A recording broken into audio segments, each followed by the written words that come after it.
Hi, everybody. Thank you for joining in. My name is Khushi, and I'm here with my favorite music blogger, Madison Murray, to celebrate her self-published debut book, From Followers to Fans, The First Steps to Promoting Your Music and Building Your Fandom Online. Congratulations once again. I am so excited that you were able to achieve this milestone this year, and I'm so glad that we're here finally to talk about it.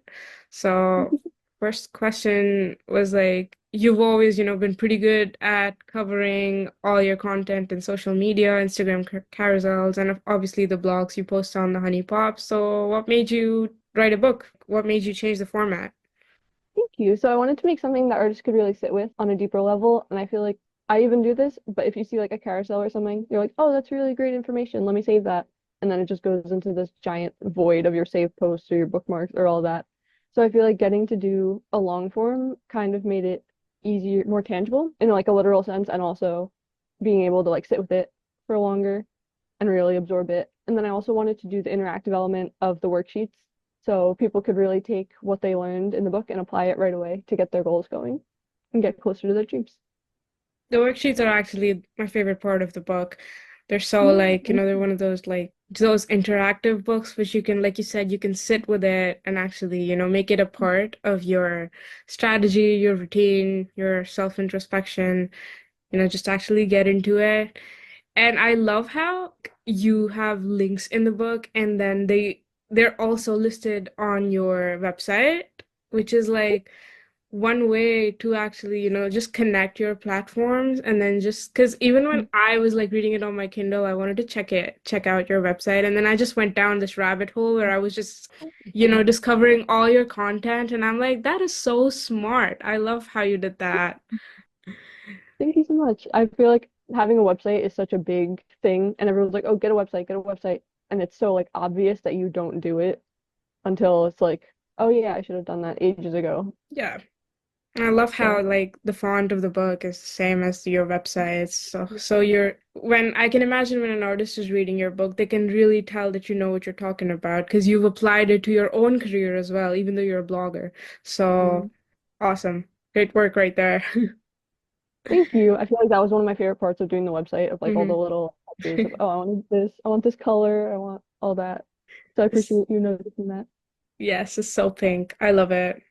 Thank I you. also the way you've listed out all the chapters, like the part of the song, like the bridge, chorus, and everything. It's awesome. And yeah, so when you start out the book, I was wondering, did you always want to be a blogger or, write about music? Or was there something that you saw your career go in another direction before you decided that, oh, I wanted to be a music blogger? From the time I was around 5 or 6, I actually wanted to go into fashion design. And then within that field, eventually I wanted to do like costume design for tours. So in a way, it was kind of like leading me back to music because that was always like right up there with fashion as my big love.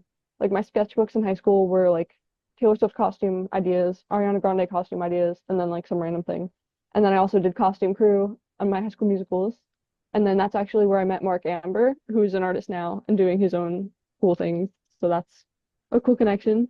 And then right before COVID and everything happened, I was in college for fashion design, doing like general education, not really doing hands-on fashion, or maybe things would have wound up different. But then obviously like the anxiety cut into me. So I was like, okay, no. And then, but I found blogging because of that. And if that hadn't happened, then I wouldn't have. So in a way, I am oddly grateful for that happening. Cheers. I think it worked out for you anyway, because I can totally see you as a fashion designer or costume designer for a tour. That will be such a cool job for you because you have an eye for design and I can see how it worked out for you, which is great. So many artists need you. Thank you. I would love to do, honestly, creative direction and that kind of thing and styling. I don't know how I'd go about it, but I've thought about getting into more of like the creative side.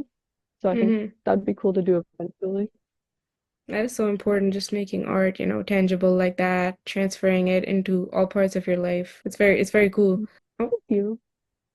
Sorry, we cut out for a second. I was also, so while I was preparing your questions, I was also like, rereading your post about Machine Gun Kelly, and I'm still, every time I read about how you interviewed him in your Discord server, I feel this secondhand happiness when I read about it. And when I was reading it, I you describe in very detail how you know it all. It was all a puzzle, and you had to submit a few questions. So I was pretty curious which question you submitted, which, had you selected as the person to interview him. Mm.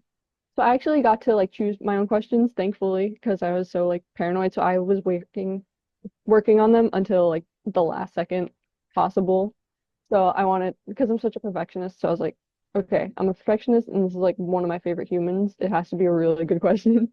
So I still can't believe that happened even. It's so weird.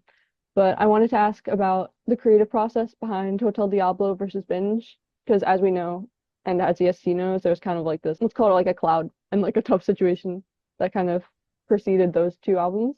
And then in a way, Binge was kind of like a immediate reaction, and then Hotel Diablo was like a sitting with it, processing things reaction. So I was curious to know how it was different on those two.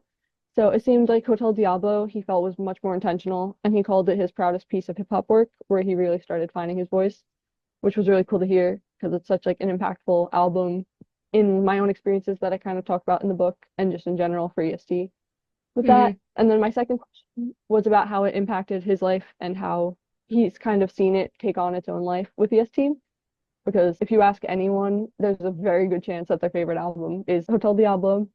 And then he said it's an album he feels really confident and proud of, especially with the world building. And he said the fan excitement about the fifth anniversary is why he made El Pistolero instead of just throwing like the demos and the live versions on the album. So it's like to know that the fans care so much about him and then he cares just as much back was very cool, especially having like Absolutely. this full circle moment with him. So The way Machine Gun Kelly replies in interviews really shows me how it inspired your idea of, in the book when you say that artists spend too much time focusing on numbers and forget to genuinely connect with their fans, which is something MGK really does wonderfully. And you focused on that in followers to fans as well.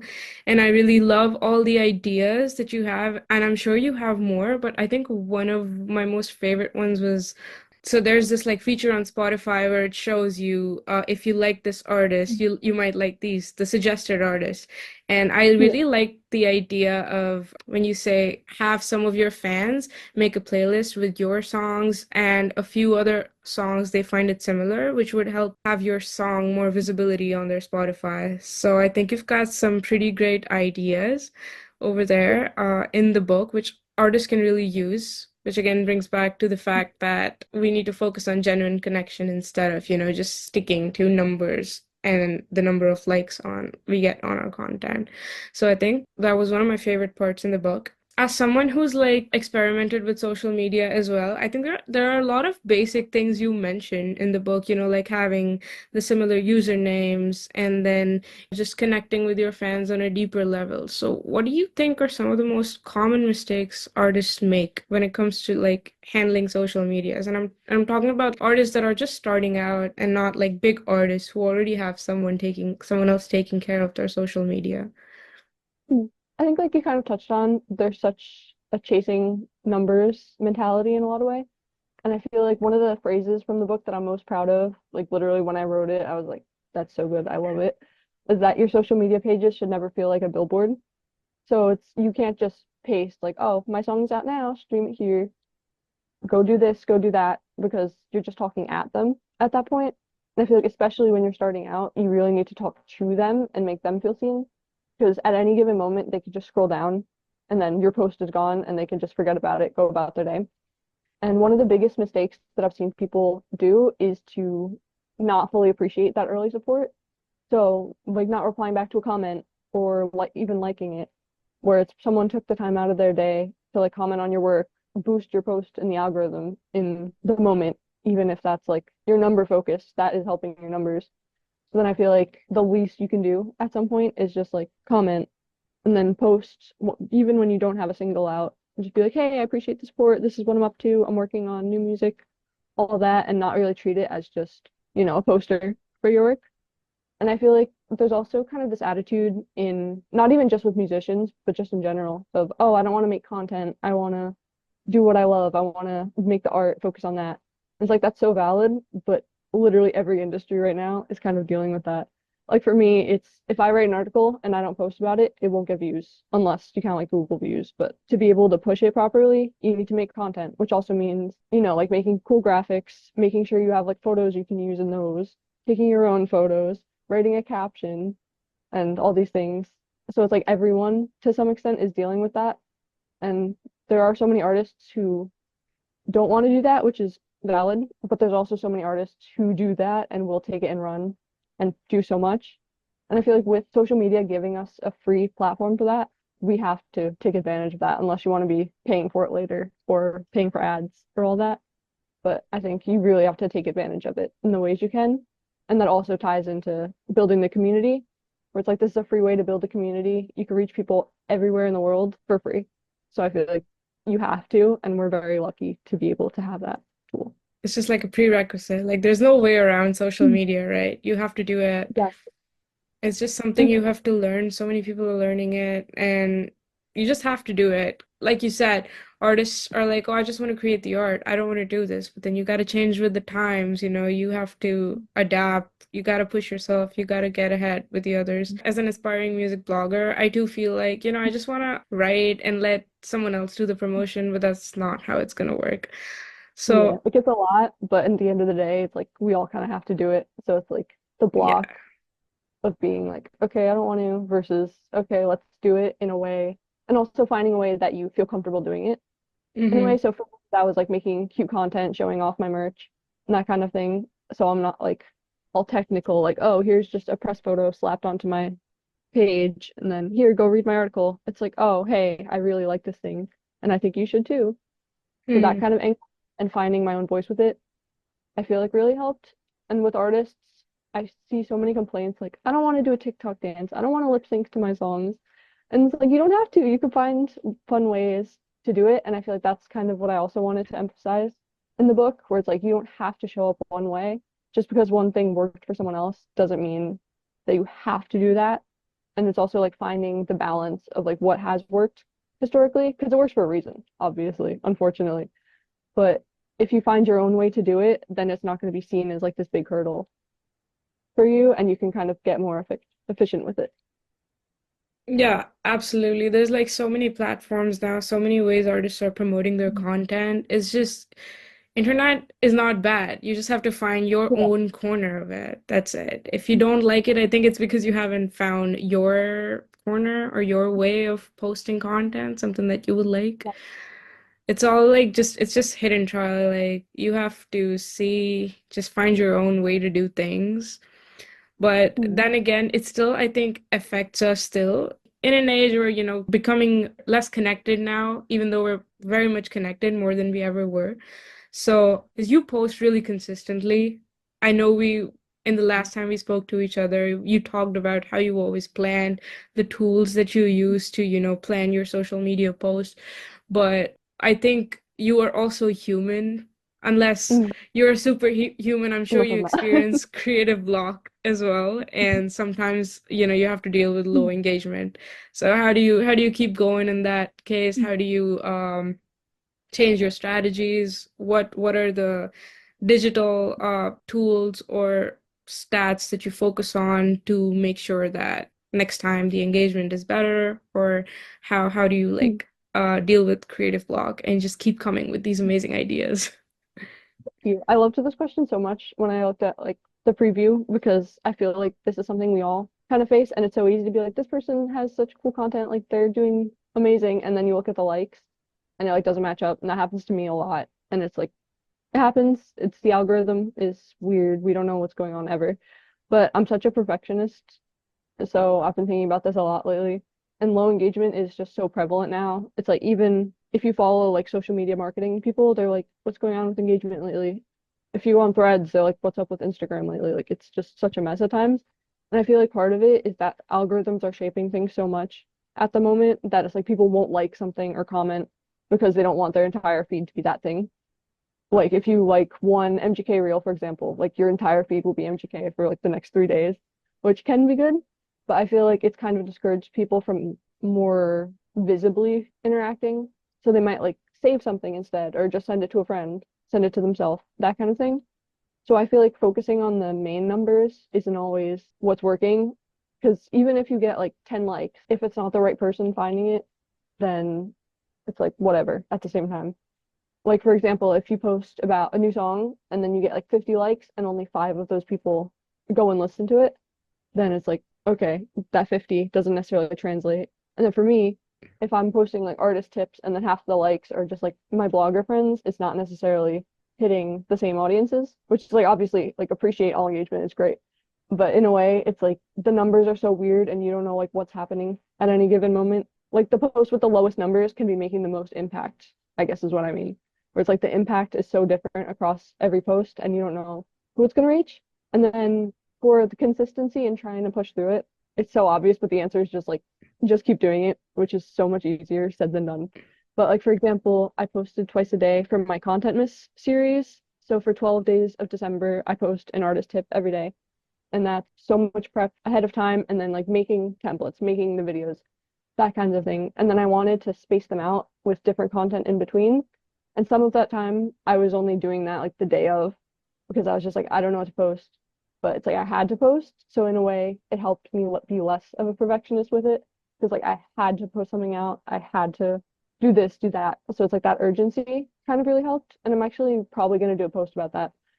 But where it's like kind of feeling like you have to do it and just pushing through anyway, even if you think this isn't good enough, I don't like this idea, you never know what will resonate. So even if you Hmm. just like put something out, it's out. And then if you see people like it, then you can tailor it later and repost it in a different way Hmm. and that kind of thing. And also, like we said, kind of like adapting what you actually feel comfortable with on socials kind of makes it easier. So for a while with my articles, I was like, I have to be doing merch for this because I came up with the merch idea and I was like, that's so cute. I love it. But then some artists I don't have merch for. Sometimes you just don't have like the energy or like the willpower or whatever on a given day to like get out your merch, make a cute post. And then even with a certain aesthetic, where it's like me with my pastels, if I have like all black Pils merch on a given day, then it's like I can't do anything with that. So I kind of like adapted, and that's when I started those reels where it's kind of like screenshots of snippets of an article instead, and they're kind of just timed to the music. And then that wound up reaching some fans through like the audio that I was using, which was cool. Hmm. So it's kind of like you don't always have to do like these big ideas and executions for them. It's more just get it out, see what works, and then tailor later. And then you can't always control the numbers or how well something seems to be received, but you can control like the actual content and the creativity that you put into it. So I feel like focusing on that and being like, okay, maybe this didn't get that many likes. I didn't get a lot of followers from it. It didn't get the link clicks, but I put something out that I'm proud of and hopefully it resonates with the right people. If it doesn't, then we just try again. Yeah. I love that mindset. Reminds me of the advice what, editors give when you're talking to first-time writers, like just get it out. Just get it out of your system. If it works, Mhm. awesome. If it doesn't, you just have the chance to, go at it again with a different mindset. You take the same Mhm. content and just repurpose it in a different way. So Mhm. that is Exactly. actually And even if useful even for me. I'll go back to like my early music reviews and I'm like, what is this? Like this is so bland. I don't like this. So it's like as your voice evolves and you figure out what you want to do, you see like what you like, what you don't like, and you can really like take that and run with it. So even I think I talked about this in the intro where it's like going back to like my old articles and even the book when I started it, I started writing it like 2 years ago and it was more like instruction manual type vibe. I think I called it an instruction manual in the new Yeah. intro. As you grow and learn more, your old stuff is going to look bad to you. And I feel like that doesn't have to be like this big, scary thing. For a long time with me, it was. It was like, why is this so bad? Is my writing this bland now? And it's like, was it really bland? I don't know. That's not me to judge, I guess. But you're going to look back on things that you did and see how you can do better. And that's a good thing, especially with socials where things change every 2 seconds. You know, there's like a new trend this week, a new carousel format next week, new audio that everyone's going to hate in 2 weeks. So that kind of thing where you have to just keep moving and then you can look back and see, okay, I would do this differently now. Can I just redo this? Can I change this? Do I like to change voice here? Do I want a different aesthetic? That kind of thing that you are, you can kind of see more of what you like, what you don't like. If Kel's looked back on his mixtape days, for example, he's probably like, okay, I don't like that. I don't like that. And even on Lonely Road, he's like certain songs I'd rewrite. the biggest people in music will probably look back and cringe at some of their old stuff, but that means that they're growing and evolving. Hell yeah. That's really good. It's all in your head, but you got to make it tangible if you want to work with it, and you got to get it out of your system onto paper, because as long as it's in your head, you can't really, do anything out of it. So I think when people go through creative block, they're just like, okay, this is not working in my head. I don't think this is the right way. And they just like halt right there. Even Yeah. when we talk about like writer's block with writers, the best way to get out of it is just to write. Just keep on writing until something clicks and you see that, okay, this is good, until inspiration clicks. Like you said, just keep going. If you pause, as long as you don't continue getting it out of your system, getting it into something tangible, you're gonna be stuck there. So I actually love that advice when it comes to, social media, which is even harder as compared to long form writing. So Mhm. that's a really great take on it. Almost like you are repurposing your ideas. With social media, we can kind of get real-time feedback on things, Exactly. which I feel like is underrated. Like if you're an artist, you can post a demo on like your stories, SoundCloud, Discord, anything. And then even if there's something you're not sure of or you're kind of blocked on, then you can get feedback and ideas for it right away. And I feel like that's kind of such an underrated thing that we're not really appreciating. Like if I write an article and then I read someone else's article even, where I'm like, okay, this person had really good ideas. I like how they described this thing. How can I take that energy? Not like plagiarizing whatsoever, Oh yeah. obviously, but taking like I like how they thought about this versus this and that kind of thing. But in a way, you can kind of see what you like about certain things and analyze why you like them and then apply them to your own work. And I feel like that's also a way that I've kind of coped with creative blocks in a way. That's amazing. That's awesome. Thank you. I try. No, it's really hard. It And is. you It you really is. it is really hard, but like the way you deal with it is commendable, and I think that the ideas you just mentioned, they're pretty helpful. Yeah, I mean, you just inspired me to, just keep doing it, hidden trial, because I don't think, because sometimes I feel like, oh, there's low engagement on this post. What are people gonna say? If someone's coming to my profile, what are they gonna say? Oh, she has so many followers, and there's no engagement on the post. But I think what matters is how you feel about your content, right? Like you said, you're a perfectionist. So as long as you gave it your all, I don't think it really matters what other people are seeing in it. As long as you give it your all, you're gonna see results eventually. What doesn't look good is you creating the same kind of content, especially when it's not working. But I think when someone visits your profile, they can truly see how you posted something before that didn't work, then you got creative, repurposed it, and you're trying. So I think that makes a really good impression, and that's something that was my key takeaway from that, which was very helpful. So thank you for that. That was a wonderful answer. Let's talk about long form writing a little bit here. When you review albums, when you review songs, you're great at turning them into social media posts, into writing them briefly. But when you're like writing for a blog, for example, the Lost Americana review you wrote, that is amazing. There's so much I learned about the album, and I was like, wow, where'd she get that from? But that is MGK. We've been followers of MGK for a long, long time. We've been It's following so him much for, influence getting yeah. something you're But passionate about. exactly. So that just comes naturally. But in a professional space, let's say when you're reviewing an album or a music from someone who's just starting out, or someone you're not sure if you're not gonna like, what is your process like when you're like listening to a song? Do you just go in blind? Do you research a little bit before? So usually I'll go in with like a press release or something like that. So I have like a base understanding, or I'll go to like their Instagram, see what they've said about it. Because I feel like having the context gives such a different lens to something. So like with Hmm. Lost Americana, I watched like the New York Times interview, looked at his social content I was keeping up with in real time. And I feel like having that baseline is just like crucial to understanding in a way. Because even I read a review of Lost Americana at the time. I usually stay away from reviews while I'm working on my own, but for some reason I felt like looking. I was like, oh, let's see like if there's something people are missing. And I saw this review that's explicitly said Vampire Diaries wasn't a metaphor. And I feel like the whole point is that it's a metaphor. They're like, oh no, he just wants to be a vampire.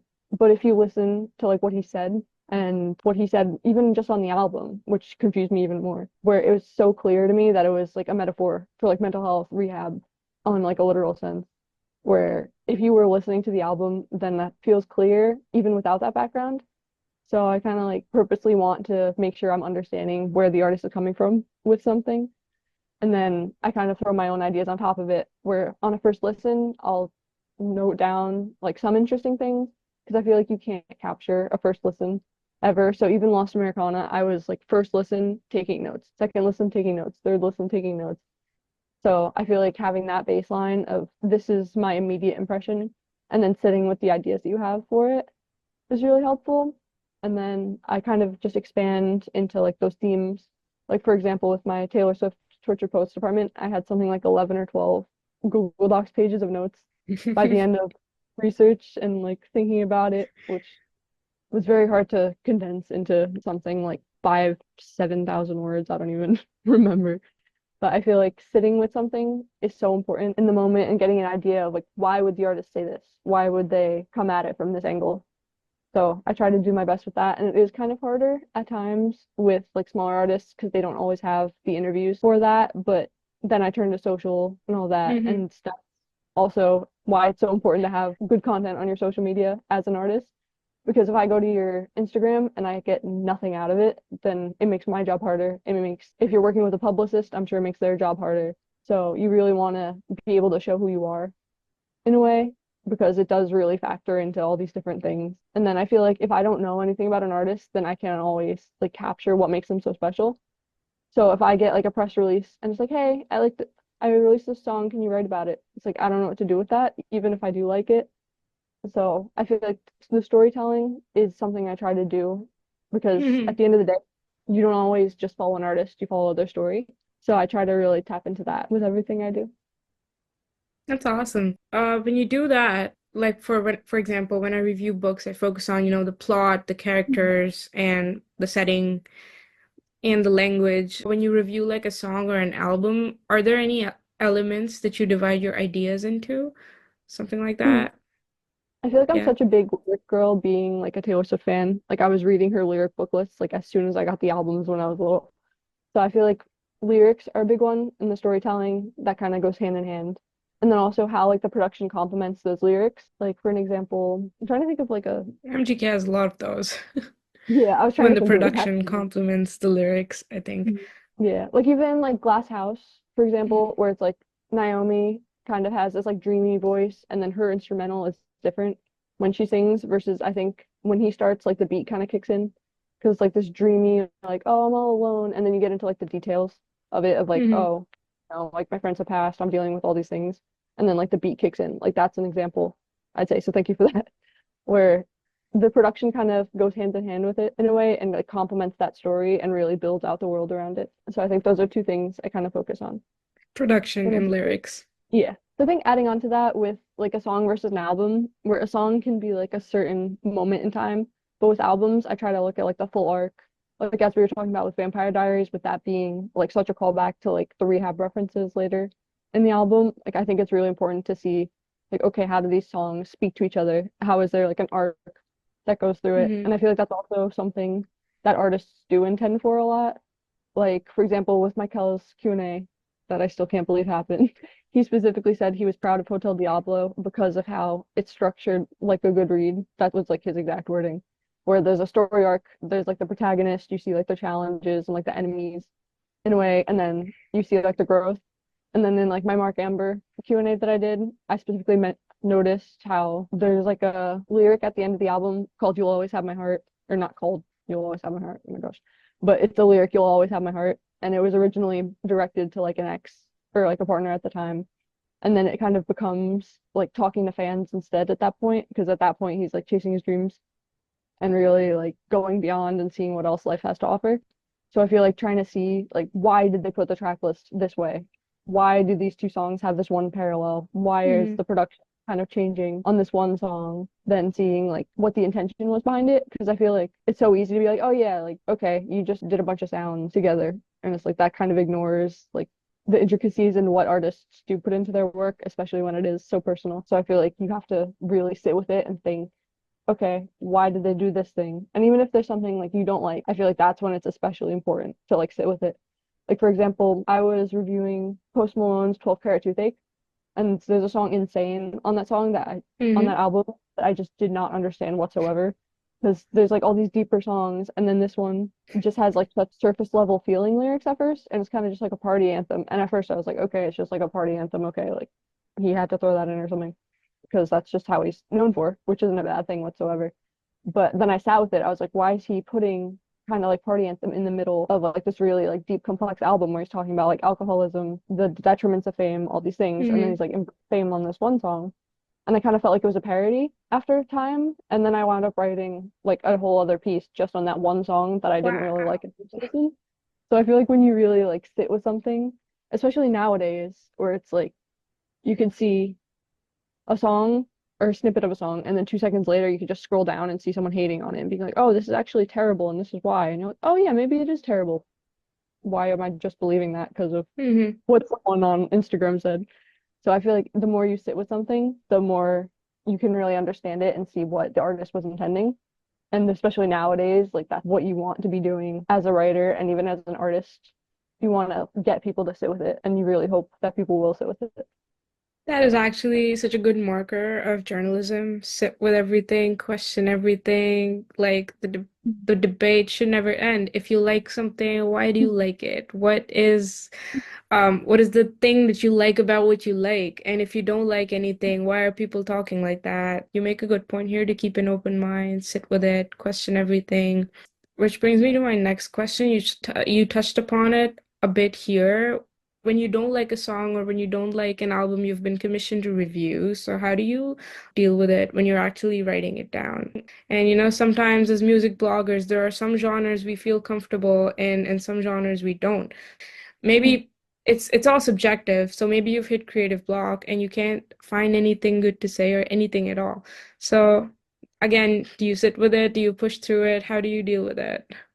That's actually like one of my fears when I like get new stuff, especially because I get so many emails in a day, and a lot of them are automated, thankfully. So a lot of the time I'll just not respond until I know for sure, like, okay, I have something to add to this. Like there are even times where I like a song a lot, but I don't know what I would add to it other than being like, oh yeah, this is really good. I like the lyrics. Because I feel like that you could just go on social media and be like, oh yeah, I like this. So I try to think of like, can I add to this conversation at all? And like you said, like sometimes you just don't like a song, and that's totally valid. 100%. You don't have to push and sit with like if you really don't like it. So I try to definitely avoid if I can't find absolutely anything. But I feel like especially in your early career, it becomes like, oh, I need to cover all these things in my inbox. Like I used to sit and listen to absolutely every single thing that came into my inbox. And I told the publicist that once, and they were like, there's no way you actually do that. I was like, yeah, I listen to every single submission I get. He's like, there's no way. Like you can't do that.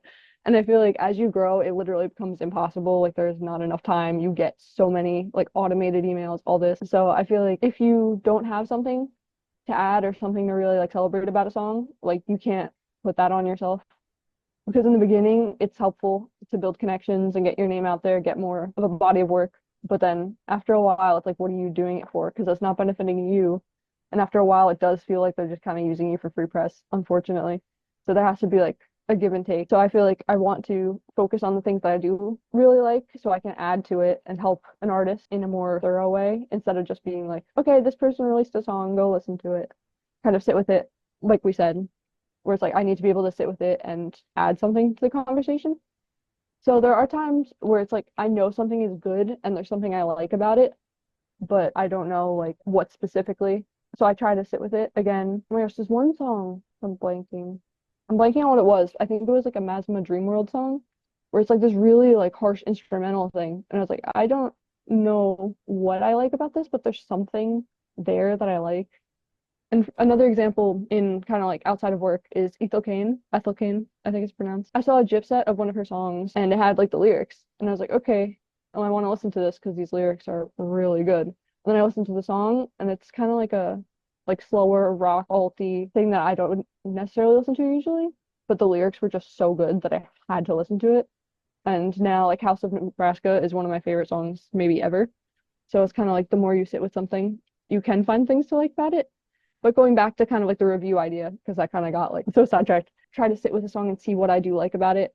So, for example, I'm not that big on folk music. Like I've tried so many times, but it's just not me for some reason. But I can also say, okay, there's big storytelling there, and I love storytelling. So I can focus on like the lyrics. There's pretty chord progressions. So I kind of try to view it how a fan of that song would. So I'll say like, okay, what would a person who really likes this song be focusing on in this? And then if that's something that I can really sit with and I think I can dive into, then I will write about it. And then, but if you can't, then you can't. And I feel like you can't push yourself because you also have to be genuine and be able to really like sit with your work and stand by it. So I try not to push, but if I really want to push on a given day, then that's usually what I do. That's fair. I think when you're starting out, you gradually develop a stronger sense of what you think you might like. And then I think it's just with time, you learn how to focus and expand on what you liked about a piece of media, a song or an album, and then it's I think it's Mm, just how good of a journalist, how good of a writer you are again, how you learn to focus mm, on bring out the good parts in someone's song if you really can't, just find a way around it. So, thanks for that. mm. That's pretty helpful. It's kind of like how you said, like the question. It's kind of Yeah. like you said, how questioning, where it's like, okay, what do I like about this? What do I not like? And kind of Hmm. challenging that. So, but it does Yeah. become fun at some point Oh to yeah, do for what you sure. wouldn't usually do. The more questions you ask, the Mm, more content you get from the answers you give to those questions, I exactly. guess. Again, a lot of thinking is required, which a lot of people find it hard to do in today's world where everyone's just so overstimulated and has a low attention span. So kudos to you for keeping up at that. You. Yeah. For my next question, I just want to go back to the book for a bit and talk about your mention of Spotify in, I think, the worst section when you talk about social media platforms artists can use. I think streaming platforms are the last one you mention, and there's Spotify, which finds most of the mentions in that section, which is great. Spotify is great, but as we know recently, more and more problems have been coming up. It's been funding AI affiliated companies, and then there are ICE ads coming on the unpaid versions. And there's also news about it not paying its artists as much when Spotify has like, a specially designated website for artists. And it's the most creative platform to use as an artist. So do you have any thoughts about that? If not Spotify, what do you think is the next best platform to use for artists who want to boycott Spotify? From the point of view of an artist and you as a listener, just your thoughts on Spotify and the future for streaming platforms. Yeah, I definitely agree. Like there's like 10,000 things that it can be doing better with like supporting artists, being less like AI focused, because that's obviously like a big thing. And then that's a big conversation too. Like the first AI artist to appear on Billboard was recently, which is strange to me. So that's going on somehow. But unfortunately, we're kind of at a point where the listeners and everyone has so much going on that's like the last thing they really want to do at this point in time is like switch to another platform. So we are kind of like stuck with it in a way. But I do agree, like the Spotify for Artists thing, and there are so many ways on Spotify to get your fans off of the app in a way. So like putting your Instagram, which a surprising number of artists actually don't do for some reason, which I feel like is strange because it's so important to get like across platforms. And so in that vein, I feel like if you are going to switch, then you kind of have to view the main goal of streaming, which I feel like for a lot of artists is to get like those base level fans, like reach new audiences. So things like Spotify and Apple Music, which I've heard is a little better, but I haven't used it myself. But those do seem to have like the most listeners. And if your goal is to get the most listeners, then unfortunately you kind of do have to play the game in a way. Like I wish that we could have like a fully sustainable, more like personable industry, but we just kind of have to work with what we have at the moment, I feel. So things like Spotify and Apple Music are so concentrated with people and there are definitely alternatives. Like I've heard of Qobuz. I haven't used it, but I feel like that's a big one that I've seen coming up. And if your goal is to get people off platform, which I think should be the main goal for a lot of people, then I've heard SoundCloud is really good actually because it lets you DM your listeners, which no other platform at the moment does, as far as I know. So I think making it so then you can reach out and be like, hey, like I'm doing this. I have an email list. Can I get your Hmm. email and keep you updated? So I feel like treating them as a tool, not so much as like your main revenue, Yeah. that kind of thing, especially with you get like a fraction of a penny or something like that, which is so awful nowadays. So sad. And you really want to get like those surface level fans and get them off the platform. So get them on your email list, get them on your Instagram, make Hmm. sure socials are in your Spotify bio. Because even I've worked with a sync company to find new artists for them in Scout, and I'll be like on someone's artist page, and I'm like, wow, they're really good. Let me find their Instagram to reach out, and there's nothing there. There's like no bio, no Instagram. So it's like you have to optimize those to kind of funnel people out, Hmm. get to like a better platform, or something like Bandcamp, where it's like they can buy your music. So you kind of want to treat them as like your net to catch people, and then Right. you get them into like your funnel and your world instead. Just treat it like a tool. Don't hate the Hmm. game. No, hate the game, don't hate the player. That's how the saying goes, I think. Like, you have to keep Exactly, moving like with the social industry. too. Yeah, that's something like, it's the end of the year, and I've been seeing so many posts about why this should be your last Spotify Wrapped, and you got to move to another platform because of everything Spotify's been doing. Well, it's so good, like the interface and everything. So I don't know, have you been having a hard time too? Do you use Spotify? Is it your On the primary Spotify though. platform? Yeah. I feel like just because it's like free and there's, like especially nowadays, not everyone can afford to pay. And the subscriptions aren't too much, but when you're factoring in like the cost of living and everything going on, like you have to think of it from a listener. It's like, do you want to, if you don't have this money, do you want to be giving it to like a bigger thing like Apple Music? Like sometimes that's just not Hmm. feasible for people, and Yeah. music might be the thing getting them through that time. So I feel like, hate Spotify, don't hate the people using it, like don't hate Yeah. the game because you don't know like why people might be using it. Because like if everyone could be using like Apple Music or Tidal, there's a good chance that they would. But then there's also like the ease of use where it's like you have Mhm. all your stuff on there. You have playlists back from like when you were in high school. You have all this stuff. You have like ebooks, audiobooks, like so podcasts, everything on one place. It's not always easy to just like transport everything. Some stuff isn't on there. Like I've heard Tidal doesn't have as much stuff as Spotify, so even though that's like a good alternative, that kind of pays more, I think. I don't know how much more, but I've heard it does pay a little more. Yeah. But you have to look at like if you're a casual listener, are you going to change absolutely everything you're doing and move to a new platform to support artists that is like maybe you're not super invested in to begin with? Because you can definitely be like, oh, hey, Spotify isn't good for this reason. Like, consider another alternative versus being you're a bad person for using Spotify. How dare you? Because that's not going to Hmm. help. And I feel like we also have to raise those conversations about how these things can change. Because I feel like everyone's like, oh, Spotify does this, this, this, and this. And it's like, yes, 100% valid, but also it's not going to go away. So how can we kind of make it a better ecosystem? And I feel like Taylor Swift doing that, like she had pulled her music for years and said like Spotify isn't paying your artists fairly. And then she did that with Apple Music too, where Apple Music wasn't paying artists during a trial or something. And this was like 2014, 15. And she was saying like, okay, they're not paying artists fairly. I'm pulling my music. And people at the time called her greedy. They were like, why would you do that? Like, not everyone can afford to do that. Like, these independent artists can't just pull their music and be okay. But Hmm. then in the end, it's like she had a point, and then that wound up getting them to pay artists better. So I feel like those kinds of disruptions, which we unfortunately do need some of the bigger artists to do, because like indie artists could be like, I'm pulling my music off of this, and that's very admirable. But then, is it really moving the needle? Unfortunately, probably not.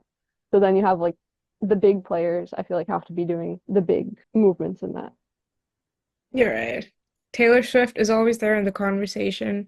Thanks for Mm. bringing that up. That really works well in this answer. And Mm. I think there's a little bit of that everyone can do, especially when it comes to big artists. We as listeners can also, I mean, we can't leave Spotify completely. We can't boycott it completely, but then we can support artists in other ways, like subscribing Exactly. to their lists, buying merch, buying physical media whenever it's feasible for you.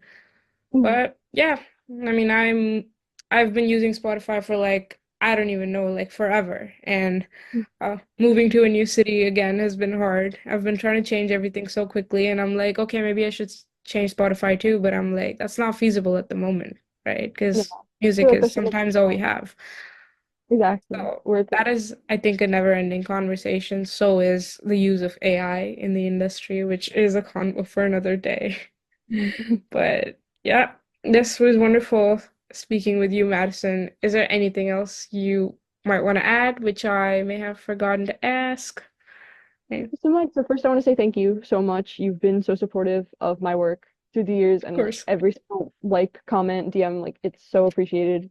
And I like when I wrote the book, you were one of the first names where I was like, okay, I want to send this to Khushi because I know she would Absolutely. have so much fun with this. I was like, I have to.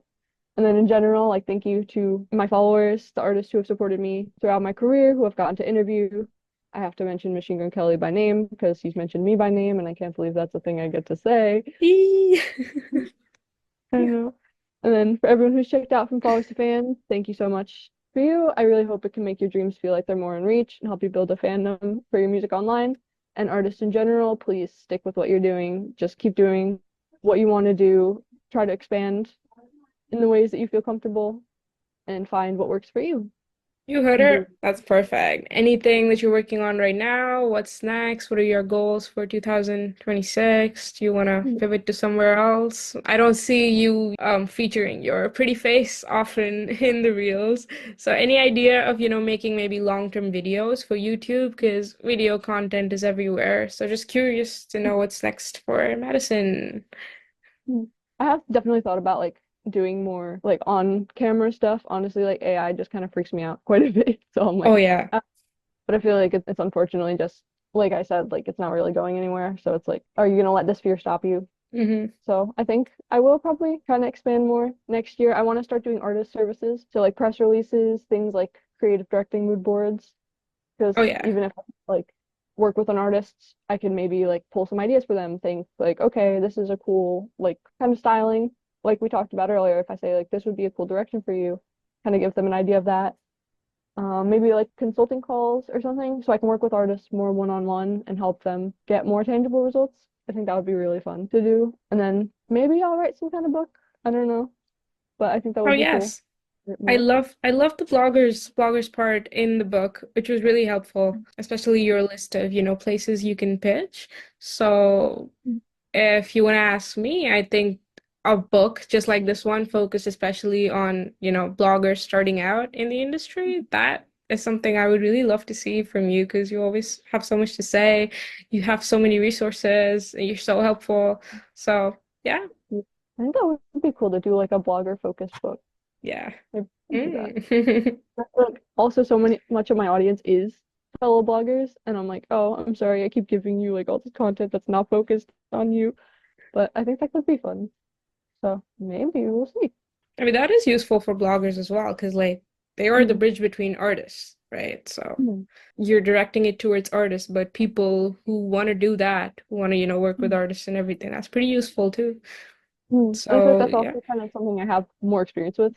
Because at yeah, the end of the day, I can say like, oh, artists should do this, artists should do that, and it's like I haven't necessarily been in their shoes as much as I do have like some experience with working with them. So I feel like maybe doing like a blogger focused book could be interesting because then it's like what I've done, how to actually keep going. So that could be cool. maybe the next time it's with a big publisher like Penguin or Mm, Simon and Schuster, you can, go try the mm, traditional publishing route mm. as well because you have like so much credibility in the industry as of right Yeah. now. So by the time maybe when your next book comes out, I think you could get a really good book deal. There's Thank you so so much on the much. table for you.